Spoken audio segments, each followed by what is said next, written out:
Simpsons Index, an online spreadsheet that is also a podcast. This is the podcast. Coming to you from SideQuest Studios, this is the Simpsons Index, sort of. Or is it? Yes, plot twist. Aha. Yes, I'm your normal host, Elliot J. O'Neill, and here's the normal co-host, BT Calloway. Co-host to you, too. But this isn't a normal episode today. Oh, no. No, today we bring you something special from behind the Patreon paywall. Yeah, so we're doing this podcast on our Patreon page, which is patreon.com/SideQuestStudios, where we're reviewing the movies that star the cast of The Simpsons. Yeah, like you've never seen them before, physically. And, oh boy, we've got a lot of different variations on there. And one of the Patreon perks, if you sign up to our $5 a month tier, is you get to tell us which movies we are going to review that star the cast of The Simpsons. Yeah, you can make us watch terrible crap. Or, actually good movies. But it's probably going to be crap, isn't it? We know you.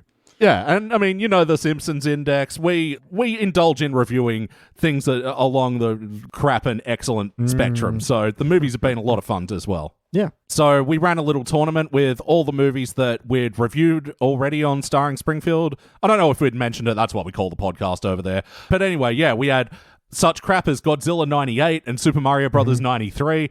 But then some awesome stuff like This is Spinal Tap and Heat. Yeah. In the final round, it was This is Spinal Tap and Heat. And as you could probably tell by the title of this podcast, This is Spinal Tap 1. Yeah, so let's stop listening to us talk about explaining it and get to us talking about it. So yeah, once again, patreon.com/SideQuestStudios. $5 a month unlocks over 100 podcasts at this stage and still adding a bonus one every single week. Lots of Simpsons-focused content, but yeah, especially this show starring Springfield. Shall we get into it, BT? I think now is time for This is Spinal Tap. Yeah, and we're going to unlock it from the paywall. And there's going to be a little bit of delay because the pod won't open properly. Like in that movie we're about to review. Oh my. All right. Where the pod didn't open properly. Wait, excellent use of pod.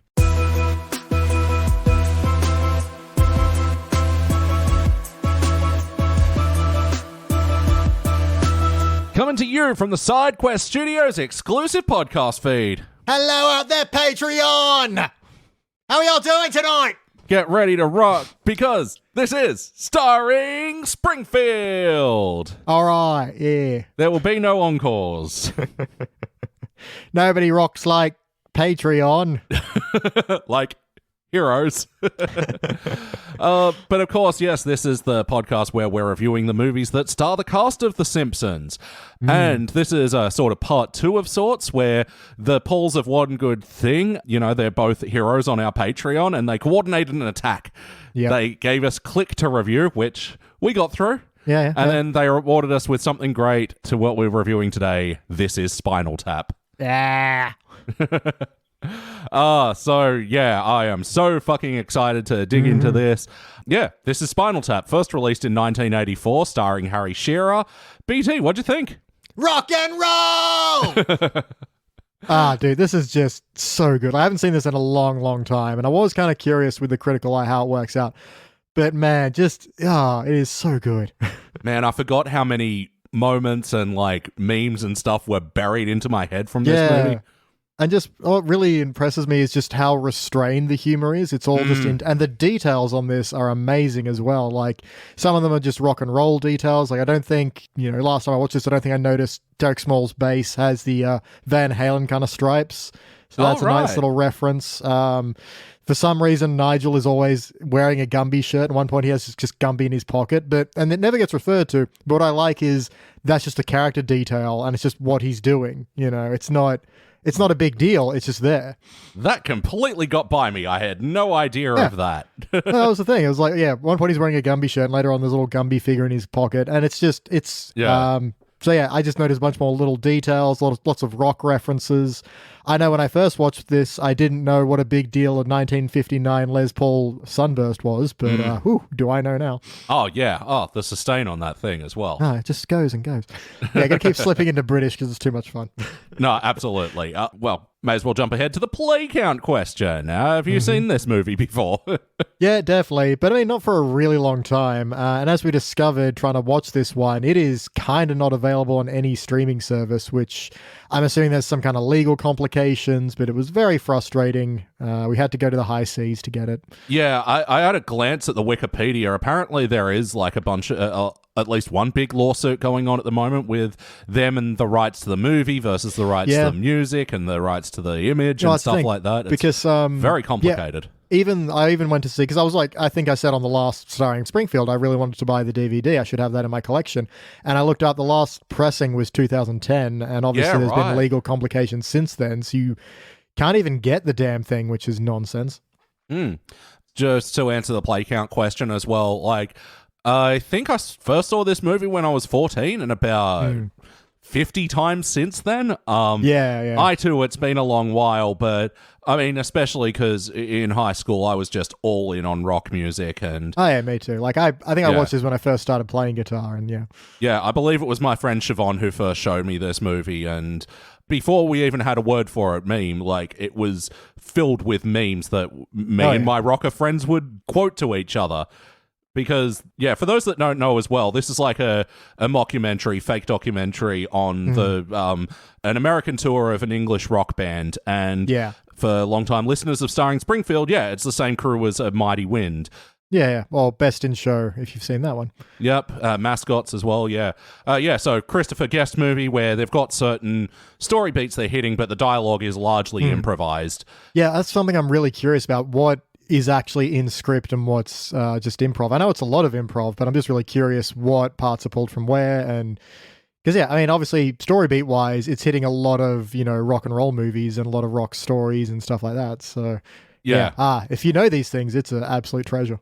There's a couple of times I think where I sort of noticed them, they kind of breaking a little, but I also some of this stuff is hilarious. Yeah, well, like when Rob Reiner goes to him as well, like, oh yeah, your album Shark Sandwich just had a 2-word review, shit sandwich, and the way that they're laughing looked genuine, like they were surprised by that. But then if that was the case, then they were able to laugh through it and like deliver some more dialogue afterwards. They didn't actually break character in that way. Yeah, for sure. Yeah, these guys are so fucking talented. So yeah, let's play the IMDb billing game. Where do you think Harry Shearer, our qualifying actor for this movie? Sure. I'm gonna say, because I think Rob Reiner's probably gonna get hit first, and then no one else is. This is 88, so I'm gonna say he is fourth. Oh, so close. He is third. Damn. Once again, equaling his placing in A Mighty Wind.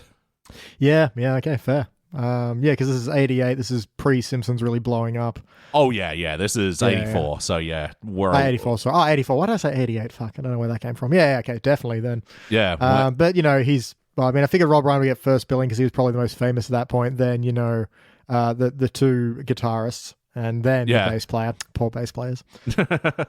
Yeah. I mean, I got to say, Harry Shearer, he doesn't have a lot in this movie. No. He has a few moments, but... That's kind of what I love. Despite not having a lot, he does have a great presence, and everything he does do is so much more memorable. And I do like, even story-wise, that he's the much more chilled out one. He's the one who's maybe a bit, during the whole Stonehenge debacle, he has the genuine question, are we doing Stonehenge tomorrow? And that's really funny. But then I like story-wise that at a certain point when Janine takes over the management, you can start to see him getting annoyed. And it's like, okay, if your chill member is starting to get pissed off, you have problems. Yeah, absolutely.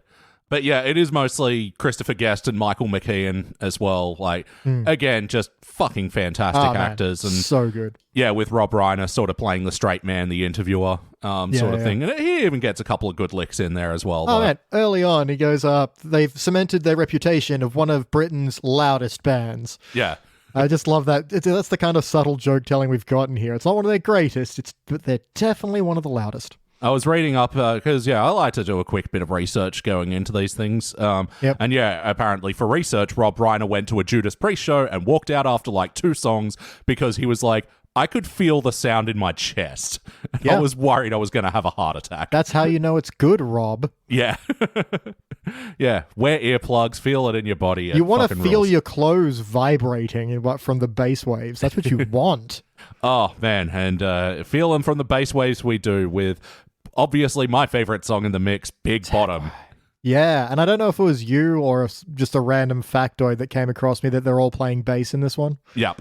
Yeah. I think it's a legitimately fun song. Like, it's great. Not complicated, but it's fucking fun.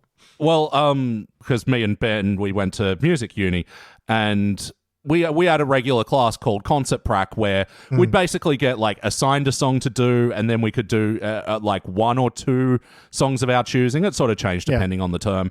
Anyway, one time this kid asked me and two other bass players to play Big Bottom with them, and it was so much fucking fun.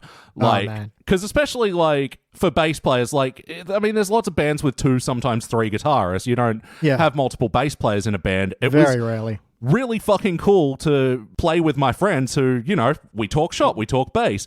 But you never get to actually jam together. Yeah, but we rarely got to actually play together and work out this arrangement and sort of figure out, okay, so your rhythm bass, your lead bass, and your bass bass. Yeah, you gotta find out ways to like complement each other and not kind of have the lines collide. So that's very cool. Absolutely. And yeah, so Guest and McKeon are playing like regular basses, but then Harry Shearer's got this double neck bass, and one of them's an 8-string bass. Holy fuck. Oh, it's so cool. Yeah. Man, it's a delight. And yeah, the song is fun. I genuinely like it. Might be my favorite booty anthem. Yeah. Other than Baby's Got Back, of course. But we got to make this playlist on Spotify. Yeah. Talk about mud flaps. My girl's got him. Just everything in that song's a pun as well. How can I leave this behind? So that was something I really loved about this one, because A Mighty Wind, I don't know. I kind of wanted to go back and count because I feel like there's just much more music in this. Yeah. But that said, the music is written in such a way that it's still a joke, but it's still a song. Like, you do kind of buy it a lot more. And I think maybe just heavy metal gives you more freedom to have ridiculous nonsense played off as being real, whereas A Mighty Wind, it's a bit harder to, you know, have a folk song that's stupid. Well, the instrumentation is, like, in its nature in folk, just so pulled back. It's a lyric first genre, whereas, like, I think in that way, maybe you're right. Yeah, heavy metal is just a bit easier to parody because there is so much extravagance in the vocals and the instrumentation and the stage work as well. And so many of the jokes on the stage work, like, being incorporated with the music as well, because it does feel like we're stopping for music clips, like, for, 2 or 3 minutes at a time. Yeah, but that said, it's because in universe they're making a documentary about the band, so of course you stop for these kind of things. That said, I did kind of notice the main kind of the song they play at the beginning and the end. I'm not sure what it's called. Tonight I'm Gonna Rock You. I'm assuming that has some very uncomfortable lyrics because they're all like, "You're too young and I'm too well hung." And there's a bit about her still having her baby teeth. But that said, it's such a rock and roll thing to be like, write songs and later on you find out, oh, that girl they're singing about was 14. Shit. Yeah, she was just 17. You know what I mean. What do you mean, Paul? Yeah, explain yourself, because that's illegal even back then. Yeah. Yeah. But it's that kind of thing. But that's what I feel the joke is. It's like, yeah, that's what they're parodying. And I think the music is just so much more predominant in this one and hilarious. Yeah, absolutely. And in moments like Stonehenge as well, where ridiculously small Stonehenge is being lowered. Well, even then there's a great line where he's doing the, back in England, there were the Druids. No one knew who they were or what they were doing. It's just something so, like, I can see what they're going for, this kind of mysticism that, exists in rock and roll, but just to get it slightly wrong, like, oh, what are they up to? Yeah. Well, and I could see and understand how this would, like, go over some people's heads, like, because they're doing it so authentically and so genuine that you could mistake it for being real. Yeah, it's hard to know, okay, this is a joke. This is meant to be stupid. And you kind of need to know certain things will fly over your head. I like during one of Nigel's solos where he's, shredding out on one guitar and playing the other guitar with his foot and then picks up a violin and starts dragging that across the strings. But, Jimmy Page of Led Zeppelin famously played a guitar solo with the bow of a violin, not the violin itself, the bow. Yeah. But that's kind of what it's paralleling. It's like, oh yeah, he played it with the bow. We went a bit more extreme, and this is just instrument on instrument. That kind. You can imagine. It's something that has a discussion between the musicians of how do we do this, how do we go bigger. I like in universe, and I like that. Well, as well, like they were parodying, the excess with the guitar with 3 humbuckers, and fucking that ends up being Ace Frehley's signature model. Like, yeah, at a certain point, parody just becomes reality. Well, I mean, especially when you're talking about the band Kiss, like, yeah, they started big. Where are they supposed to go from there? Yeah, exactly. Oh, fuck. I'm trying to remember that, like, the Flower Band song that they were playing as well. Listen to what the flower people say. Oh, no, sorry. The earlier one where they were, like, post-skiffle group. Give me some money. Yeah, that one. There's a line in it, you know what I want, or maybe you don't. Like, yeah. Oh, I love that shit so much. Wackiness. Was this a particularly wacky movie? I mean, someone does spontaneously combust. The running joke with the drummers is fucking excellent. And I love that carries over to The Simpsons. Well, no, the drummer doesn't die, but when the half-inflated Satan collapses, it falls down on the drummer. Yeah, I thought that was a very neat detail. Yeah, I don't think The Simpsons would ever actually kill a person outside of a treehouse of horror, but... I mean, they probably have. Actually, just quickly on that, did you hear that they're going to do 2 Treehouse of Horror episodes this year? Yeah, sure. Why the hell not? Let's go for it. So they're finally going to be... The Treehouse of Horror numbers will finally match the season. Jeez, it only took 36 years. Exactly. All right. Nice. I'm for that. Sorry, what were we actually on there before? Wackiness. Do I have any notes of whack? I don't know if I do. See, that's the thing, and you were saying with the understated comedy, it's all within the realms of possibility. And a lot of bands like this, like, so caught up in their own grandeur or whatever, don't realize the stupidity of it all. Like, and I mean, what better encapsulates that than with the these go up to 11 fucking bit? Yeah, come on. Just the most iconic moment. To the point where IMDb fan page Spinal Tap's reviews go up to 11. Oh, really? Yeah, you didn't know that? No, you go. I think it's IMDb. Everyone else is, ranked out of 10, but Spinal Tap is ranked out of 11. Oh my god, that is so good. Yeah, but yeah, this one goes to 11-bit is just iconic, and it's so good, and I just love it so much. And everything else in that bit, it's like, just don't even point at that one. I've not even played it. Yeah. Yeah. So good. And I was watching it as well with the critical eyes, like, okay, why has it goes to 11-bit, become so iconic? And it's just all that. It's caught up in the grandeur. It's like, yeah, gonna make it fucking metal, gonna make it loud, make it go to 11. And then Rob Reiner went, why don't you just make 10 louder? And then just sort of the vacant stare on Nigel Tufnell and just, but these go to 11. Like, classic, no, you don't get it. Yeah, and there's a lot of, you need to have seen, like, rock stars being interviewed to kind of catch some of these. There's a great bit towards the end where someone's like, so is this the end of Spinal Tap? And he just goes on this long-winded rant of, how do you, they say the universe never ends, and how do you have an end to something that is undefined by its infinity or whatever? It just goes on. It's like, yeah, I've seen interviews where you've caught a musician really off guard, but they give you an answer. It's not a coherent one, but it exists. Oh, and speaking of, the interviews and stuff, when they're interviewing the manager, and it's like, we're seeing the audience numbers dwindling, would you say, their fan base is dwindling? No, I'd say that's becoming more selective. Just like perfect fucking PR bullshit. Like, exactly. That said, I kind of love Ian. He's kind of great. Yep. God, I wrote this down as well. He was played by Tony Hendra, who unfortunately, passed away last year. Oh, damn, that sucks. Yeah, it was an absolute talent. I didn't really recognize him from many other things. I saw his big credit is being an English satirist. So, so I think he worked on like a lot of early projects with these guys before this one. But he was really good in this.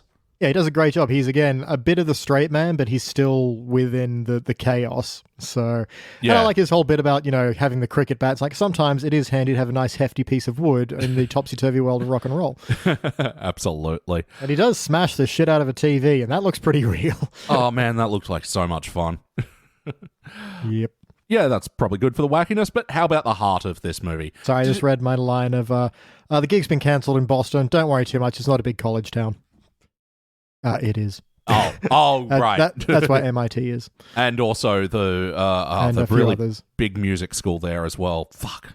The only music school I know is Juilliard, and I think that's New York, isn't it? Yeah, there's another big one in Boston. Fuck, that's going to drive me Whatever. mental. Anyway, how was the heart in this movie? Again, it's more the subtle conflicts, mostly between Nigel and Janine, which I did really like because they never outright say too much. Like you can tell Berkeley, of course, Berkeley. But yeah, just the kind of subtle butting of heads, even from when he first realizes she's coming on tour, and we don't know. Maybe this is because they had a thing in the past. We don't know. Like when he storms off stage, and he just stares at her, doesn't say anything, and just kind of looks at her.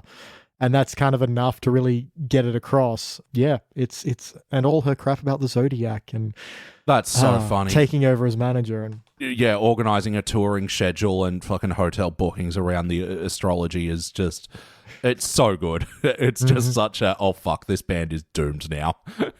yeah. So that's like one of the main parts. Again, the heart is all very subtle. It's that slow dawning on Nigel that, oh shit, she's coming on, and that the disruption that causes, which is people blow up about it, but it's never directly stated to an audience what the problem is. And also just the everything kind of falling apart. I think if I have a complaint about this movie, it's not entirely clear if they're meant to be popular or not, because we go from the scene where they're meant to be signing the album and no one shows up to the next scene, which is maybe not the next one, but soon after we've got, the one where they get lost trying to find the stage. Again, hilarious. Fucking and so good. I'll circle back around to that in a second. The point is, they have a crowd there. It's not a massive one, but there's plenty of people who are there psyched to be there. So it's like, how big are they meant to be? Or were they just opening for someone else? Or I don't know. It's a little inconsistent there, but yeah. Who cares? Because the Paul Schaefer asked them to pick them in the butt. So. Yeah, I had to look that up. I didn't recognize him at first with, hair and no glasses. Yeah, and not being Paul Schaefer-y. Yeah. No, I know because he has a quote of, I have two real claims to fame, writing It's Raining Men and asking Spinal Tap to kick me in the butt. Yeah, he was good. Artie Fufkin as well. What a name. Yeah. And he's also just that overly enthusiastic promoter who clearly is actually a fan and it's just psyched to be meeting everyone and all that. Yeah. That's good fun. What do I want to cycle back to? The walking around backstage. Yeah, which, do you remember the ad for Rock and Rolls?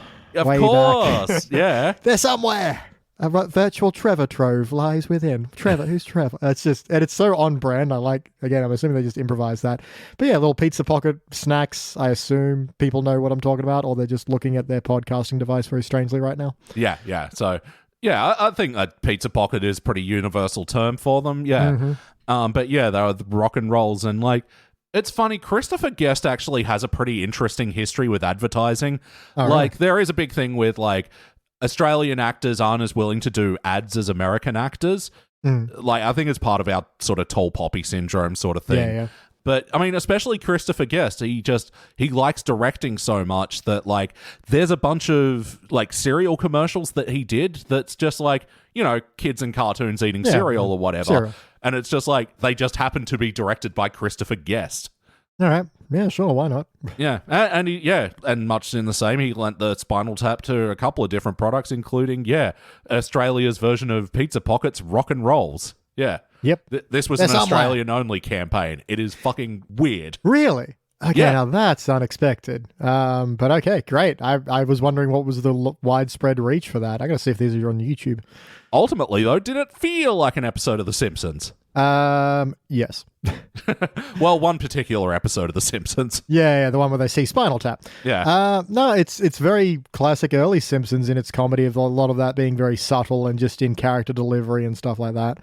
And just, a parody of the reality of a lot of these things. And yeah, there's some very Simpsons-esque elements to it. Yeah, I'd agree with that. And yeah. Also, Harry Shearer definitely does his Brockman a few different times. They're listening to the radio at one point, and I'm like, that's just Harry Shearer again. And then when they're at the airport, there's an announcement like, yep, there he is again.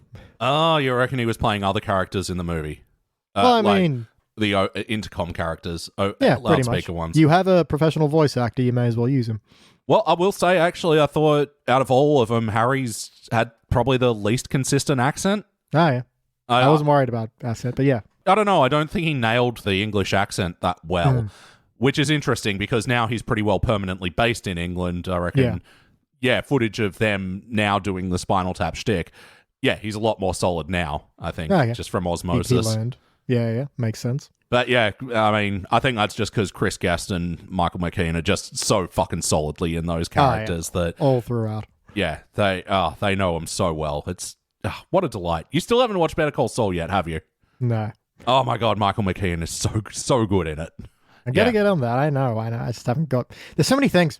Yeah, I know. It's almost the best time now because I don't know if you actually like. It's wrapping up. Yeah. If you don't like to watch things week to week, we're in the final few episodes right now.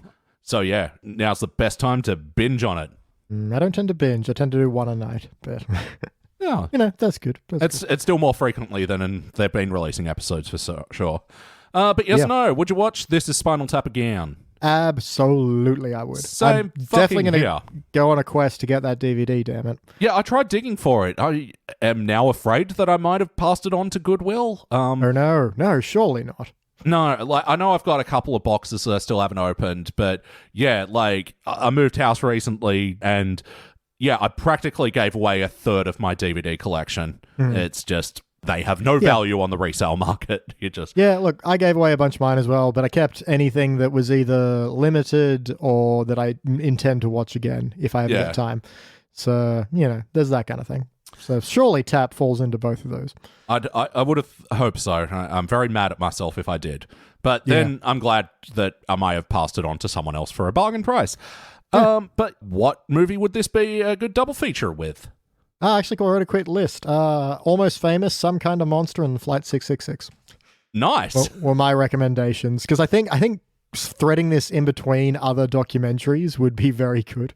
Yeah, I'd like to pair it up with Dewey Cox because another parody. Yeah, but it's in a different way where Dewey Cox is making fun of the biopic, whereas this is making fun of the documentary. Like there was a Bob Dylan one, and was the Last Waltz before this as well. Well, Last Waltz is a concert with bits of documentary threaded in, so it's like 90% concert. That's it. It's amazing. So see it. That's Scorsese filming the band's final performance. But just adding to this question as well, back in the day, there used to be like a Warner Brothers lead-in cartoon with some movies for some reason. Probably being a Warner Brothers property, I guess. Yep. What Simpsons episode would you lead in with this one? Come on. I know it's a bit easier on this one, but I just wanted to plant the seed now so it's in there for future starring Springfield. Like it as an idea. I mean, obviously, it's, Bart Rockstar, whatever it's called. The Otter Show, Yeah. If it's not that, what else could we do? The Rock and Roll Fantasy Camp one? Yeah. I'm trying to think of other like documentary style ones. So maybe, but none of them are really quite the same tone. Yeah. Is that you or me? What? Why am I got an alarm now? Oh. Anyway, the alarm note as well said McDonald's snooze. Tell McDonald's you're going to go take a nap on one of their burgers. So I don't know about you, Beach, but like I don't change the time of my alarms. I've just got like a whole shitload of alarms saved. I just changed the time. Yeah, I mean, so at some point, what are I've you just doing? basically got all the times, and I just scroll through it. Why? How is that better? Well, because you got to enter in the time anyway. You may as well just scroll through and just find, that's the closest one. All right. But yeah, some of my labels for him as well, because of the way I do this, often they're just notes from ages ago, and I've got no idea. Well, this one's obvious. 1815, except when he's not. Yeah. Got one that says, get shit together, Titan dogs. Tighten up those dogs. Go to Marrickville. I've been living here for a while. I mean, yeah. Message Nathan. I don't know which Nathan this is. Yeah, just message all of them. Neil will call soon. Did he? The mysteries. Weird Al pinball alarm. What? I set that one because it was like 1 a.m. or something, and Weird Al announced he's making this pinball machine. Oh, and I was like, oh my God, I have to make sure I remember that tomorrow and tell Dad and look up the price. And it's like fucking $4,500 or something. Yeah, pinball machines are not cheap. Yeah. Anyway, that was a tangent. What would you like to change in this movie? Oof. Not too much. It does slow down towards the tail end, but that said, by then you're kind of invested in the story. Yeah. So if it was starting to lag for me, it's because I knew what was going to happen. I was just kind of waiting for it to happen. That's a product of me having seen this multiple times. But I mean, like a lot of good Simpsons episodes, they front load with a lot of jokes, and then once you're invested, you kind of peter off with jokes and keep with the story. So I don't know if there's much of anything I would change. You got anything? Because I can't think of anything off the top of my head that disappointed me in any way. Yeah, look, I mean, it's something that it's just... I imagine this movie was setting the standard for a lot of movies to come after it. And we do say this sometimes. It's unfortunate that a lot of these things have become cliche because I'm sure at the time of this movie releasing, this was groundbreaking in cinema. And it's just, the interfering girlfriend is a bit of a trope at this stage. Yeah. I feel like this movie has a decent enough spin on it and, gives her a lot of character that a lot of those tropey characters don't often have. Yeah, she's got something going on. And I do like that she and David, and only towards the end does he kind of get a bit annoyed by her, but they don't have fire and ice relationship or anything. He seems to genuinely want her around.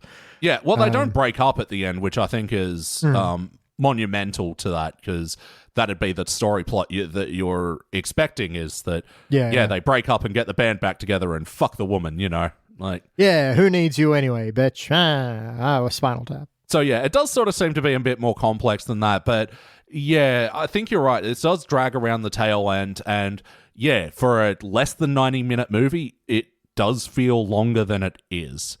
And Not by much. By maybe 10 minutes, but yeah. No, and I think that I felt the similar sentiment with A Mighty Wind as well. When you've got, just a movie built on improv, it's not going to have as good pacing as something that was pre-written.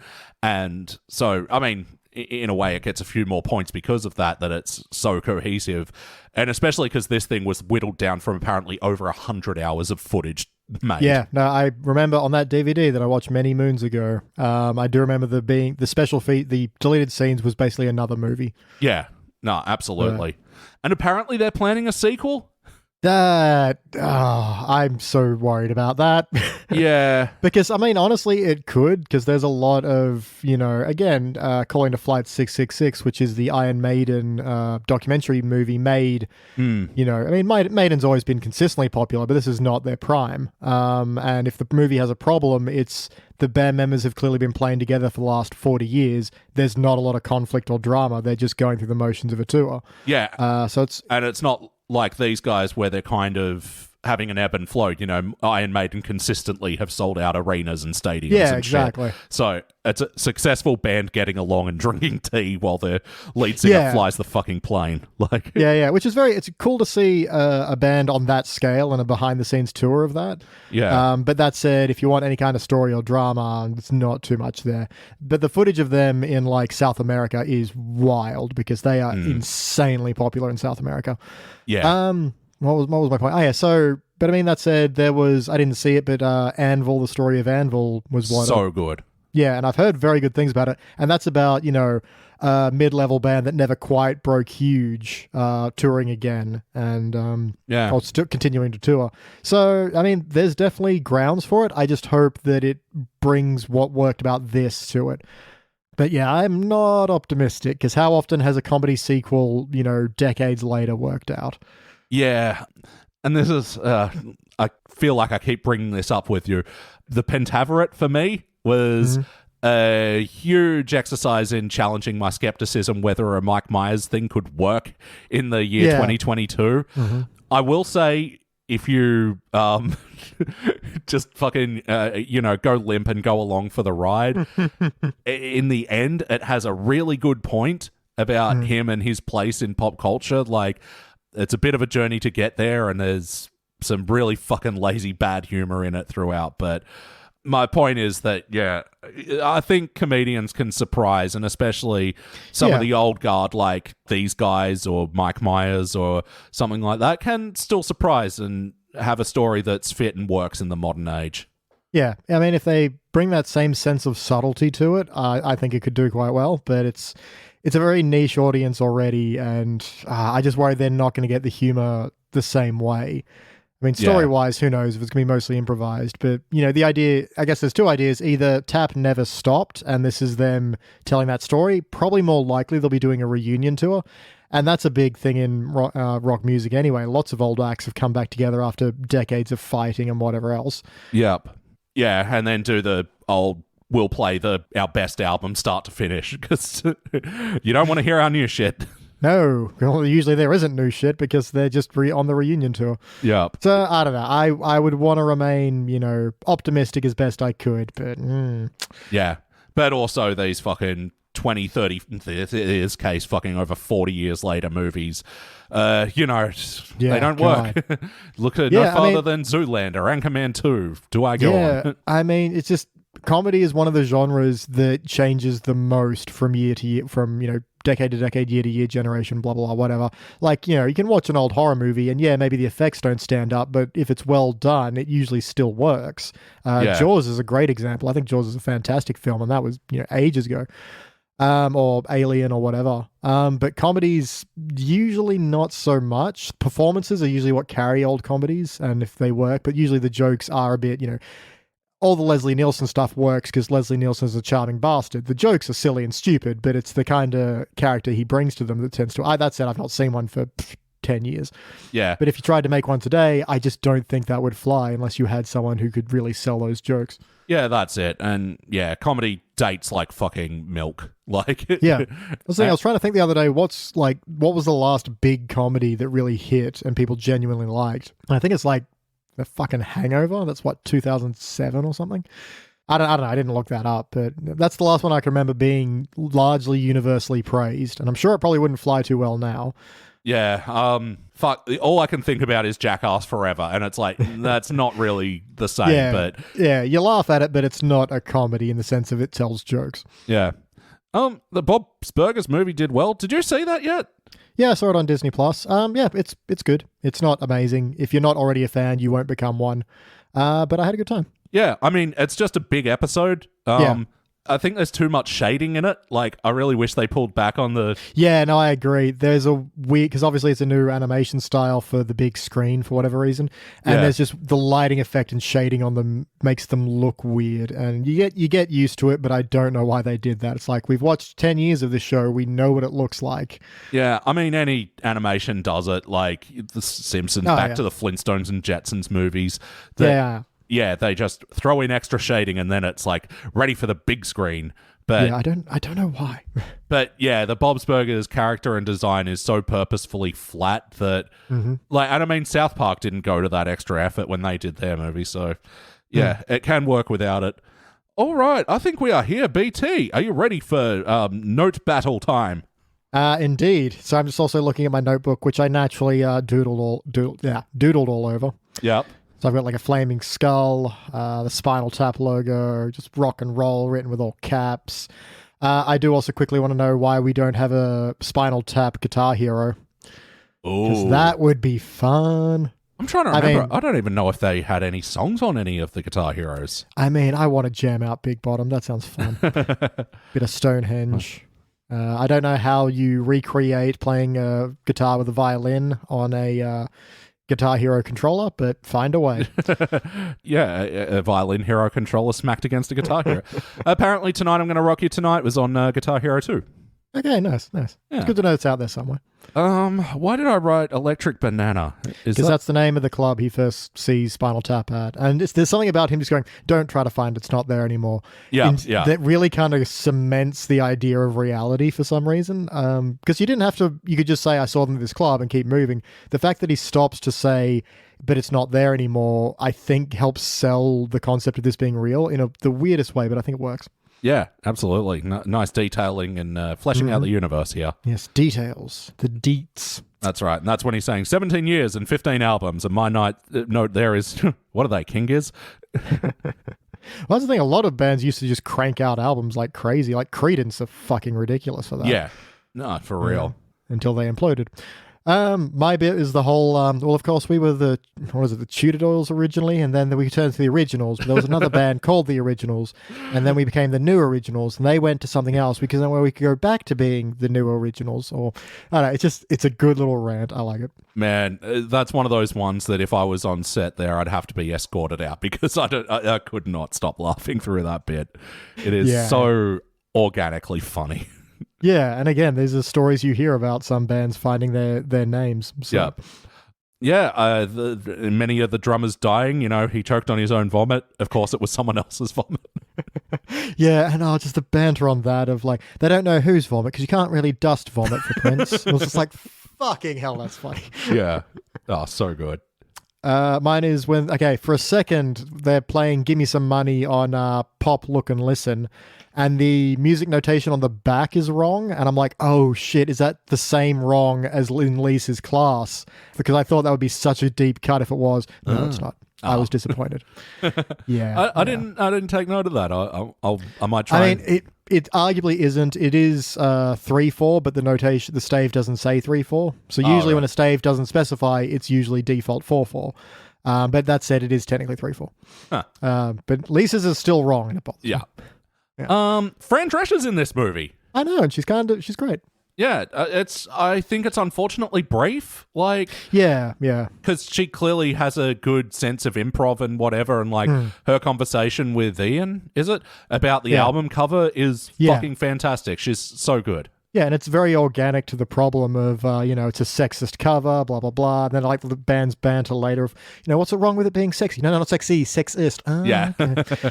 Yeah, and just the solution to that, just make the completely black cover, which is it's like, how much more black could it get? And the answer is no more black. No more black, yeah.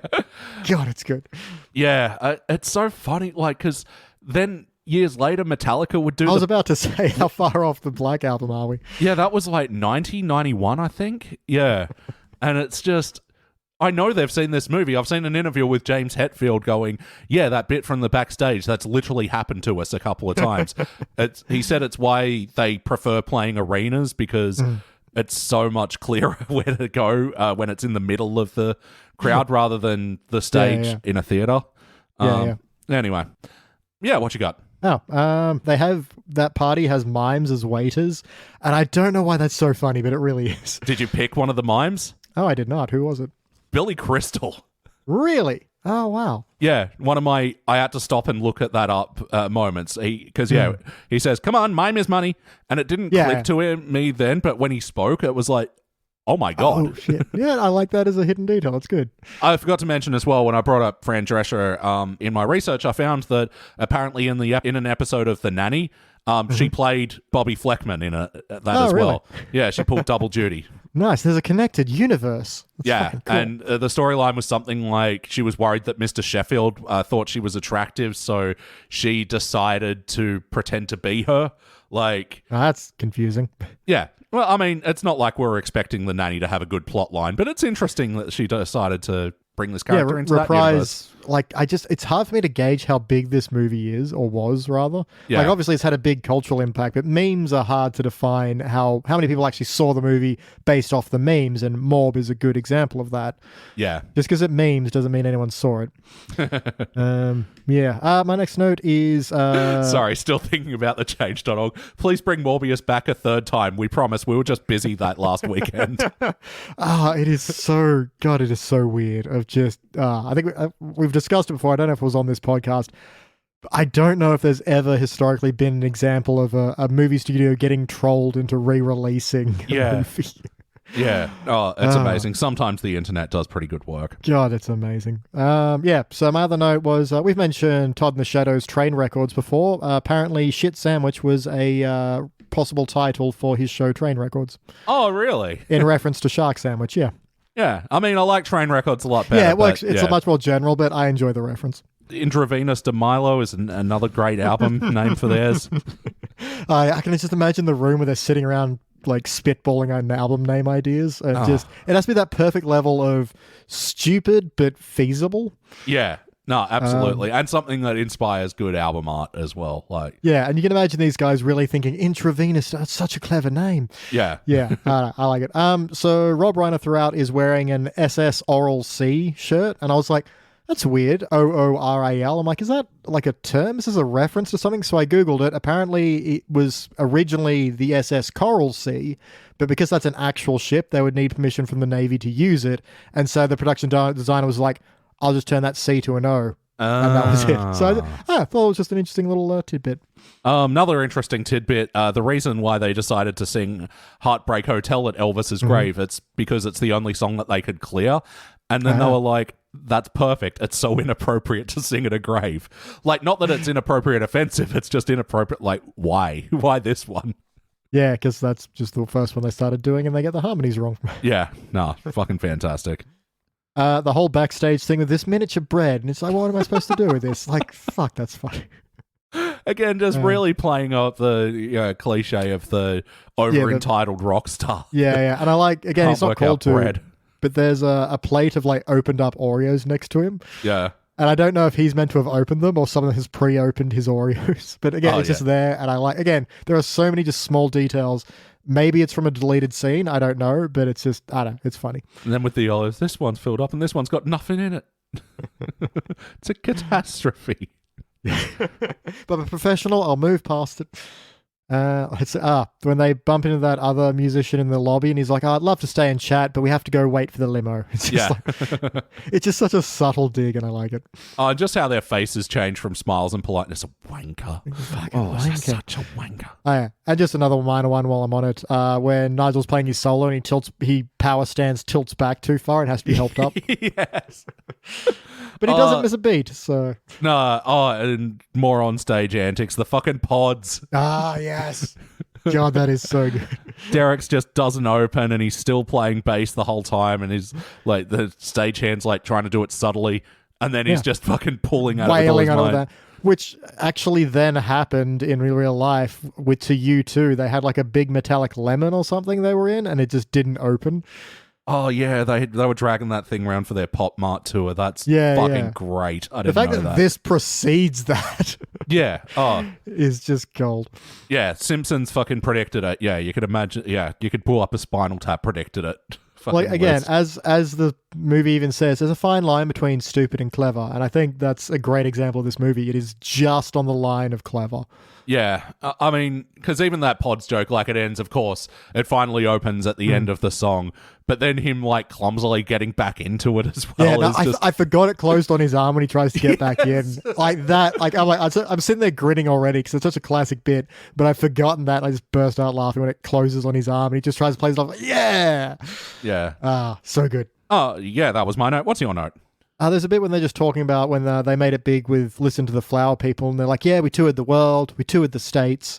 And again, knowing that how many British bands tried to break the American market and struggled, and this was a big, big problem, and they would be huge everywhere else, but just never crack the States for some reason. Yeah. Again, it's one of those things you kind of have to know to get why they're talking about it, but yeah, it's funny. Which makes the inverse of Sparks all the more hilarious, yeah. Yeah. An American band that then made it big in England, and then that repeatedly well. tried to go back home, but their homeland didn't want them. No, I know Hendrix blew up in the UK before the States, true. So, it happens. The lovely piano piece is like in D minor, the saddest of all the keys. And I don't disagree with that. And just Robert, it's really pretty, really delicate. What's it called? Lick My Love Pump. Beautiful fucking joke. Nails that.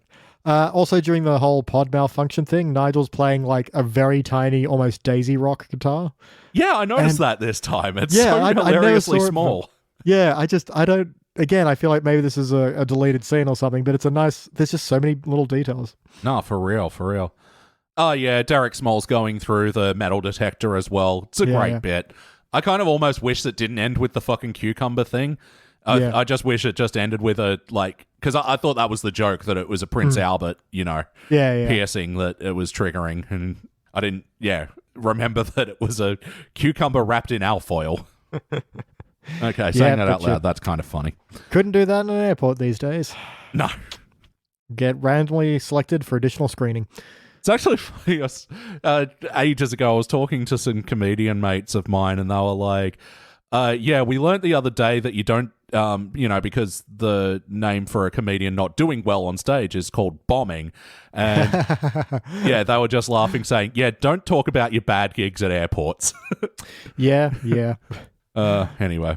I still like the meme of guy playing CSGO at the airport and it says, like, bomb has been planted. It's like, oh, shit. Yeah. When Janine first takes over the band and like has a binder, it's like, oh yeah, she's doing a good job. And then you find out it's full of the Zodiac stuff. I think that's just a really good turn. Because she has a binder, and you're like, oh wow, she's actually really putting some effort in, but it's effort in the wrong place. Yeah, absolutely. And yeah, sorry, bring it back to Janine as well. Yeah, her whole Dublin Dolby thing, that's just a great running gag. Yeah, but again, it shows the conflict between her and Nigel, where he's like finding the one thing she said that's wrong is picking at it. Yeah. What you got? Okay, when they go to the Air Force Base and play Sex Farm and the radio chatter starts to come through Nigel's guitar, and then later on it's still doing it anyway, if they're not at the Air Force Base, and he's like, what the hell? Yeah. And meeting them at the Air Force Base, Fred Willard, fucking old mate. Yeah. I had to write down that guy because I forgot his name right until now. But yeah, and then him going, oh, I can't talk, my hair's getting a bit shaggy, wouldn't want to stand too close to you, they might think I'm in the band. He's such a dork, I love him. Yeah, he's that exact Fred Willard you just love. Yeah. I might be out. Have you got any I got a couple more. I love, if I told them once, I told them 1,000 times, it's Spinal Tap and Puppet Show. But you got the bigger dressing room. Yes. The sign saying, Puppet Show and Spinal Tap, and they did it before. The hotel welcomes the cast production of The Wiz and Spinal Tap. Such a good little detail to get second billing to fucking Puppets and The Wiz. But not only that, you're so small, the hotel isn't hiding that you're there. Yeah. Like normally a hotel for a big rock star would, put you under a pseudonym, but they're putting it on the marquee. Yeah. And I like when, they think the band's broken up. So it's like, now we've got time for all those dozens of side projects we've had, like Saucy Jack, the musical about Jack the Ripper. And even at the end, they're like, you know what, people should envy us. We got so much time now. Oh, I envy us. Yeah, I envy us. And it's just like, I think I'd be happy working a salesman in a shop. And it's like, you really think you do? Well, what are the hours? Such a good line to end it on. Fucking hell. Yep. I don't know how intentional this is, but they've got, after Nigel leaves, they've got a banner in the back that says Tap Lives. And I'm like, have they had to not call themselves Spinal Tap? Because maybe he owns half that or something. And they have to call themselves Tap Lives, kind of like Caius Lives. Yeah. I don't know. Maybe not. That's all my notes. Yeah, I think so. Me too. I'm out. All right, let's rank this thing in a moment. Hold your horses. Hold them horses. We want to thank you heroes out there on Patreon. And, I mentioned the Bob's Burgers movie lately, and I've been once again on a Bob's Burgers binge lately, so BBB. Let's do Bob's Burgers ones. I am ready when you are. All right, so want to send out a big thank you to Grant Prusi, and who's going to do that? Of course, Tina. Oh, God, I have to shift down like a decibel. I can't, I'm too nervous. That's my bit. Sorry. If you could then thank 16-ounce mouse as, let's get Zeke. Oh, come here, 16-ounce mouse. I want to wrestle you, and I want to thank you. Come here. Philip Wolf. Jimmy Jr. wants to thank you. Hey, Philip Wolf, you want to come see my dance moves? They're after school. They're pretty good. That's the way I'm going to thank you with my saucy dancing. That's a terrible Jimmy Jr. I'm very sorry. You should have seen the dance that Peach was doing at the same time, though, Phil Wolf. I know. I'm pretty sure Phil hasn't watched Bob's Burgers, so he doesn't know. But if you could thank Timothy Burleson as... Oh, the librarian. I love him. Books are stupid. I want to thank you, Timothy Burleson. Yes, I do. Normally the bit is that I say the opposite whispering, but this time I'm not. Because I really want to. I want to thank you so much. My best Billy Eichner there. Yep. All right, Stephanie. Linda wants to thank you. Hey, Stephanie, all right. Thank you so much. Come over here. I love you. If you could thank Chris Tarr in the style of Aunt Gail. Oh, Chris Tar, I want to thank you so much from the bottom of my heart. And Mr. Business wants to thank you too. I love Mr. Business's and cat name. It's so fucking funny. I actually did watch that episode just the other day where they all get fucking addicted to eating cat food. It's so good. Don't remember that one. Azoko Loko. Oh, let's go, Gene.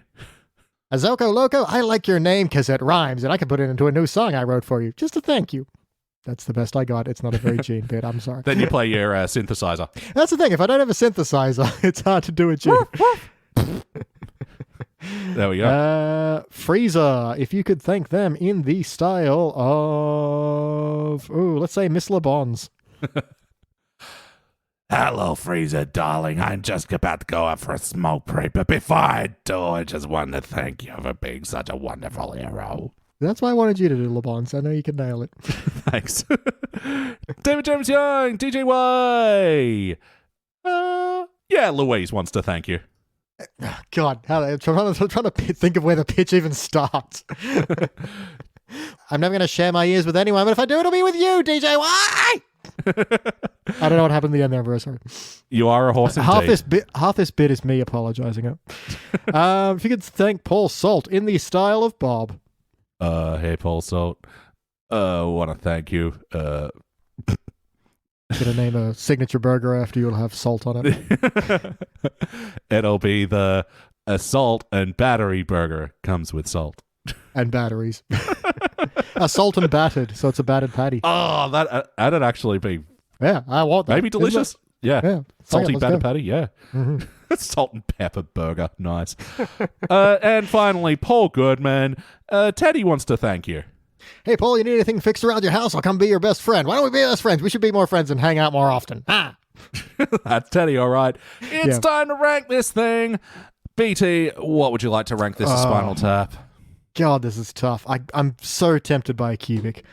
Because there's really not a lot I want to change. I do agree. It drops by the end, and it's hard to... Again, I think that's more... my sense of it, having seen it so many times, because I know what's coming. I'm just waiting for it to happen, and I know there's not a lot of jokes between then and there. You know what? I'm gonna try it on. Let's go with the cubic zirconia. Oh, you're not even saying the other option? You're just going straight up cubic? I'm gonna sit in it like a warm bath and see how it feels. Well, our first cubic zirconia for starring Springfield. It's just so good and iconic. Yeah, I mean, see, here's the thing with the cubic. It's like, Cubic's essential. This is a movie where I know not a lot of people are going to get it. Like, yeah, no, that was exactly what I was just thinking. Because I was telling a friend about this podcast the other day, and they're like, "Oh, what are you going to do next?" I'm like, "Oh, this is Spinal Tap." I'm like, "Oh, what's that?" I'm like, "You've never seen it." But then I'm like, "Well, they don't really listen to music," so I'm like, there's probably going to be a lot of things you're not going to get. Watch Best in Show that has dogs in it. Everyone can get on board with that. Yeah, I think there's definitely a Christopher Guest movie that's more relatable to someone else, but I think that's the beauty of it. Like, yeah, A Mighty Wind and This is Spinal Tap are going to appeal to us being, hardcore music fans. But, I mean, having said that, so does Best in Show and Mascots and fucking everything else that have done. I've never watched a dog show, but it's a dog show, right? And they're dogs. That's all I need to get. But yeah, I'm going to cubic as well for this one.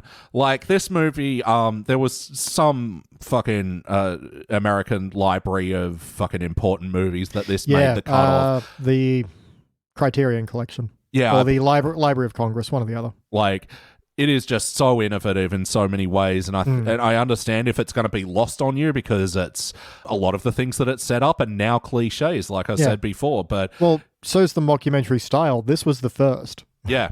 But for me, this was such an important movie growing up, and I don't know, as a rock and roll fan coming of age in the 2000s, it hit just as home to me as I think it would have in the 80s. Yeah. So, yeah. Honestly, that makes me feel a bit more cemented in it because, no Spinal Tap, that's the style that they used in The Office, Parks and Rec, all these other movies that you would not have if it wasn't laying the groundwork with This is Spinal Tap. Yeah, absolutely. To do the documentary style and turn it on its head in a time where it would have been so young, and that it hasn't really aged, like we said, like a lot of comedies did. Man, I mean, there are a couple of dodgy moments, but all things considered, it has aged very well considering. Yeah, absolutely. Yeah. The most unrealistic thing is being able to pull jokes in an airport. Yeah, absolutely.